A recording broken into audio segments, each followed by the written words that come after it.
And our political analysts are joining us in studio now to talk about tonight's address. We have Republican analyst Kathy Abernathy and Democratic analyst Neil Sinapa. Kathy, Neil, thank you guys for being here tonight. Neil, first to you, this is President Biden's first State of the Union address to a divided Congress. What do you expect to hear from the president tonight, and what tone do you think he will take in addressing congressional Republicans?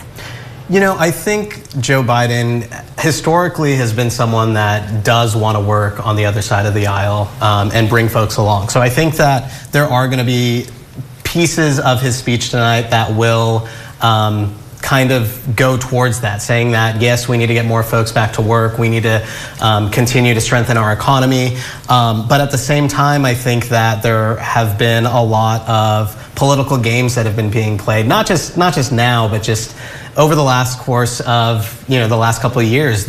We are in a hyper-partisan era in U.S. politics, so I think that's something that he's going to have to address as well. And Kathy, let's talk about Bakersfield Congressman Kevin McCarthy, of course, now House Speaker, is going to be sitting behind the president tonight for the first time.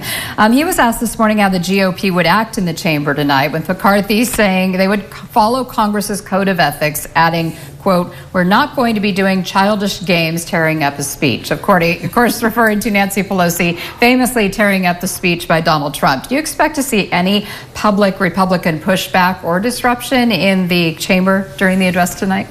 Well, not at all. I'm surprised that's being asked, but no, the State of the Union has always been one party listens to the other, and afterwards they go at it in the media. I'm just hoping tonight that the president shows a willingness to talk about the elephant in the room, which is government spending.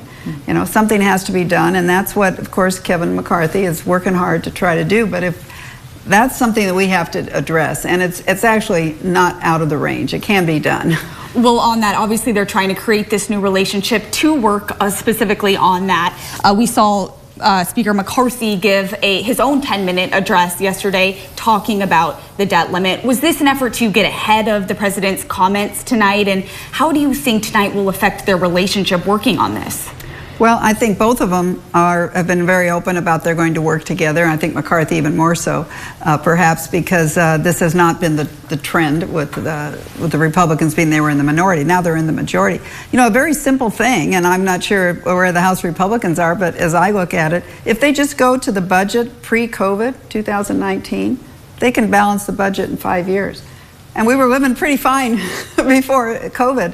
So, this throwing money, and all of it was COVID, and a lot of it hasn't been spent. They bring that back in, can rein in some of the spending. And Neil, we have just a few seconds left. Yeah. Do you think President Biden, he has said he plans to run for re-election. Do you expect any type of announcement tonight or any kind of talk about the future? I think it's already presumed that he's going to run. I think he made a speech in Philadelphia just about a week ago that sounded very much as a stump speech for re-election. But one thing that I wanted to touch on is the economy.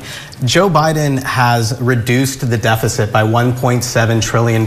Every year under Donald Trump, the deficit increased. So to say that Democratic spending is putting us in the red is just absurd.